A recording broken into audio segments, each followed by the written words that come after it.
முக்கியமா கொளத்தூரை பொறுத்தளவுக்கு பார்த்தீங்க அப்படின்னா, முன்னாள் முதலமைச்சரா இருந்த ஸ்டாலின் அவர்கள் மிகப்பெரிய அளவுல வந்து தோல்வி அடைஞ்சிருக்கிறாரு.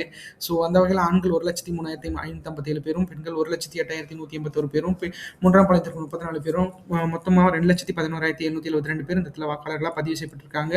அதுல வந்து 86.50% வாக்குப்பதிவுகள் நடந்திருக்கு. 1,83,159 பேர் இந்த இடத்துல வாக்குகள் பதிவு செஞ்சிருக்காங்க.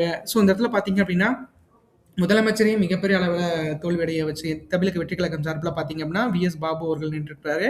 அவரு 45.10% 82,997 வாக்குகளும் பெற்றிருக்கிறாங்க.